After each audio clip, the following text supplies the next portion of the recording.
Okay. This is Sid McNairy, and I just took a great yoga class with him for an hour. It's called An Hour of Power. We're here at Lifeline Yoga, and can you just tell me a little bit about yourself and how you got started?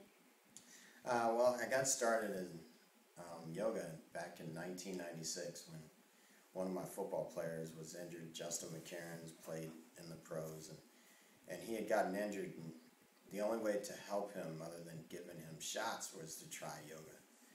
And so we tried it together, and then it just, for him, healed his body, and for me, it became a lifestyle, and then it continued to be to a point that I began to teach the players yoga, and then I just left coaching to be a yogi. So, And how has yoga changed your life?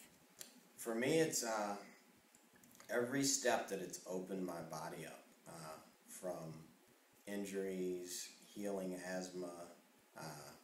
It's taken me through my body to heal my emotional things. And so that healing has been able to help me heal, and then from there I've been able to be with people to help them heal. So it's taught me a lot just in that sense of healing and learning about myself so that I could help others.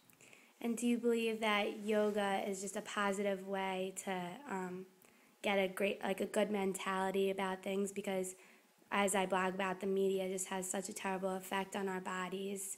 And do you think that yoga is like a good way to Yeah, it is, get because away it's a from real that? healthy way, because you actually get a chance to put all of your beliefs to a test. You know, we have these beliefs that we can't do certain things, and through yoga you find out what you can do, and how to really, once we create the right flow of energy through our bodies, it's amazing how everything just changes. Your lifestyle changes, your eating habits change, just because the energy's moving cleaner through your body. So it becomes less of a belief system and a lifestyle change. And can you tell me a little bit about Lifeline? How did you get started with the place and everything? Well, it started, Lifeline Power Yoga started when I was coaching football. I had a friend of mine, and she came and taught the football team yoga, but she couldn't show up one day. So she asked if I would go ahead and sub it. And I had never taught yoga, but that's how it started. And then after I had taught the players so many times, I was like asked about people as they saw me practice on my own in the gyms. They would ask me to teach them. So it just kept continuing to grow. And then 4 studios later, this is where we are. So it's been a great venture in that sense. It's changed my life, going from a football coach to a yogi, and How so did you find the change? How did you find that adjustment from football to yoga?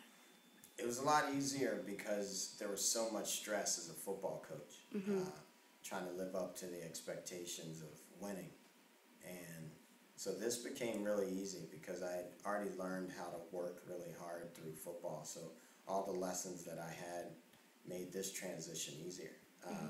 But then there was the hard thing was I had to check in with my own soul, because as a football coach it was a little more, for me it was about the ego and win.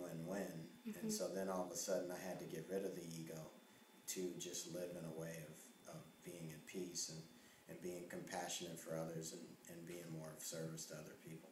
Right, that's a huge adjustment. Yeah. And also, one of the best parts for me about Lifeline is that it's donation based. So, Right. can you just talk a little bit about how you decided to make it donation based, especially in a college town that's just perfect for students? Right. Well, I went away at the time. The studio was doing really well, and I went away to study meditation for 11 days in silence.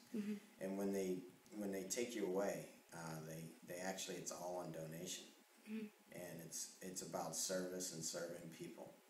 And the transformation that I felt, the shift, the peace that I had when I came back, I didn't know how to charge people the right amount anymore. So it became about how much service I could give, how much help I could be to others. And so then it became, okay, donation base is the way to go. And it's been very profitable for everybody. I mean, it's been profitable for the teachers because they now can just bring people in. It's not about the cost, and and it helps more people. So the studio is a lot more, has a lot more people here, and it's just about service in that sense. And it takes a lot of faith, though.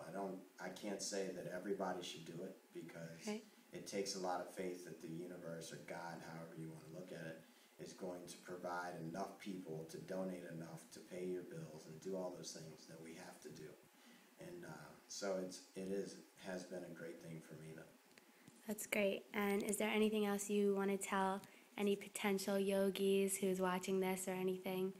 Yeah, I think just trying yoga, whether it's here or someplace else, trying yoga and see what it does for you. You know, giving it that space that after 10 days, you know, giving it a good shot to see what can happen when you escape the fear that we live in. You know, like you said, with the fear of your body image, the fear of what's going to happen later, when you can escape that, when you can begin to live in the parameters that are set there for you, then all of a sudden everything changes. So to have that come into everybody's lives, I think that's what the yoga studios around are really trying to create, is that space for everyone to just be okay. And the best part, when I come in here, when I walk into the studio, all my stress from the outside world just goes away. So that's one of the best parts. Awesome. Thank you. Right. Thank you.